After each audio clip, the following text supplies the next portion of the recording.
Welcome back to First Take, presented by Chase Retail.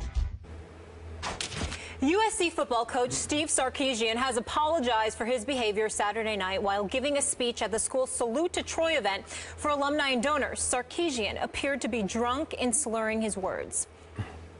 Get ready to fight on, baby. Let's go!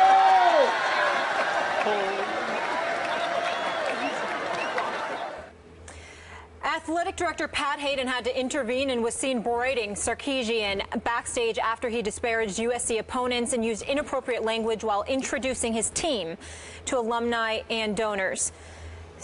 Stephen A., what should SC do? They should suspend him immediately. That's what they should do. The punishment obviously is not satisfactory simply because there was no punishment at all. What I would do is, at this particular moment in time, is defer everyone to a column written by an individual that I consider to be the voice of Los Angeles, and that's in Mr. Bill Plaschke, columnist extraordinaire for the Los Angeles Times. You're talking about this Salute to Troy event where you have parents, where you have alumni members in attendance. This is an incredibly important event to USC. You know it ahead of time. You're Sarkisian. You've been there before. You're fresh off a 9-4 season. You succeeded Ed Orgeron, okay, who succeeded Lane Kiffin. And he went 7-2 before he was the guy that Pat Hayden, the athletic director, elected to pass on in order to pursue you and bring you on board. And this is how you repay him with this embarrassing display. There's no question that a punishment obviously should be forthcoming here. Should he be fired? I would not go that far. I certainly wouldn't go that far. Now, I will admit to you, I don't consider myself biased. I don't know Sarkisian at all. I interviewed him once when he was at ESPN headquarters sometime earlier in the month when all the conference coaches came through. Seems to be a very nice man or what have you. But in reading Bill Plaschke's column in the LA Times today, they talked about how where there's smoke, there's probably fire. He alluded to that because apparently alcohol and Sarkisian have been mentioned as a pair on several occasions. Apparently this is not the first time people have seen him a bit inebriated. When you take into account the fact that you're supposed to be a leader of men, when you also take into account USC's relatively recent history, where guys like Reggie Bush can't even come on campus and they're not acknowledged because of what their parents did, or you see other things that have taken place, or Lane Kiffin being unceremoniously dismissed from his job in the middle of the night, etc., fresh off the plane, didn't even get off the runway before he lost his job. Clearly, Pat Hayden doesn't play games. Clearly, he wants to send a message. And when you look at it from that perspective, and you're supposed to be a leader of men, particularly in Southern California, at a program like USC, and you start down talking opposing programs, not to mention being a bit inebriated, which obviously speaks to a lack of discipline, how are you in any position to lead men? And that's just the way that I look at it, Skip Bayless. I think that a suspension, anything less than a suspension, is nothing more. It's not even a slap on the wrist, in my opinion. And I also remember, and it's something else Bill Plaschke pointed out in his column years ago at Michigan. You had a coach in Gary Moeller who was 44-13-3 and got himself in trouble in an alcohol-related incident in public. He was fired. Yep. Fired.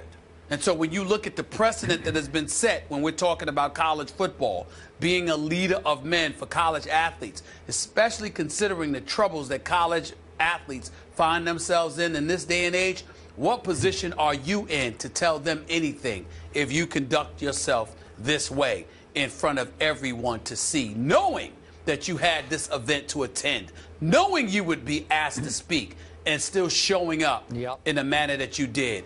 It's incredibly irresponsible, and as far as I'm concerned, not a fireable. He should be fired per se, but he should definitely be suspended. I'm with you on this one. No firing, definite suspension. Pat Hayden, tough spot right here, right now. I know Pat. I covered him when he played in the National Football League for the L.A. Rams.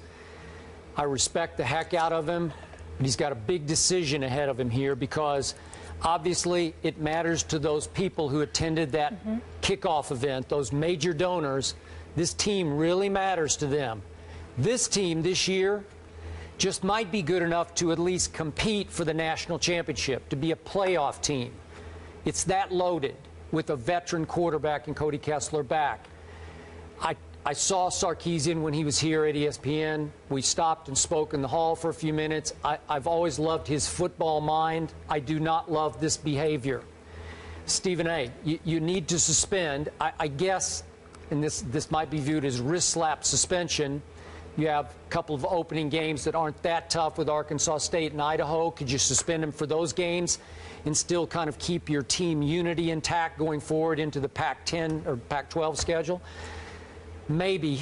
This is a rough call because you brought up the key issue here. Is Sark, as Pat Hayden calls him, starting to develop an issue handling his alcohol? Because I agree with you. This is a touchstone event that kicks off each year, again, for your major donors. And if you can't handle your alcohol before this one, man, can you handle your alcohol before anything that really matters, even a football game for that matter? I don't know. That's scary to me because by all accounts, and we've only seen a snippet, as we said, of the video, but he was just flat out inebriated. He was slurring words. He was hanging on the dais there, on the, you know, he's cursing in public to major donors and longtime Trojan faithful. It's just the wrong place, wrong time. Again, I'm with you. It's not quite fireable, but it's definitely suspendable, and it needs maybe to be looked into a little deeper here. Does he have some issues he needs to address? Well, Pat Hayden will, as much as he loves Sark and hired him and stood behind him, I think he's going to have to look a little deeper into this issue. Well, listen, I mean, fine him. I think he should be fined about $100,000. You know, make him go into AA, you know, at least a couple or a few sessions, and outside of that, suspend him for a couple of games. Yeah, that's what I think should happen. A couple of sessions, but again, you should look into. Well, I'm just saying, go to whatever amount of sessions you need. In other words, we're making the assumption that you have an alcohol issue. If you can show up to an event that you know is that important to us in the state that you were in, we're going to assume the worst. So let's make sure we address it for the sake of our program. We're also going to fine you, all right, and suspend you because we want to make sure these kids know you can't even think about doing this yourself. I am very much with your big point about what message does this send to those kids? Not a good one. You can't lead them. Nope. Who are you? Think about it. If a kid came in there and was struggling with alcohol, if a kid got himself in trouble with the alcohol, what position are you in to say anything to that kid? Simple question. Very good point, and that's the most important issue. And as you mentioned, they've got a pretty good squad this year, 8th in the AP poll going into the season, so hopefully they can get that all straightened out. Moving on, we focus on the pro game again, though. Randy Moss said he still has an itch to play, but what does he have left in the tank, and is there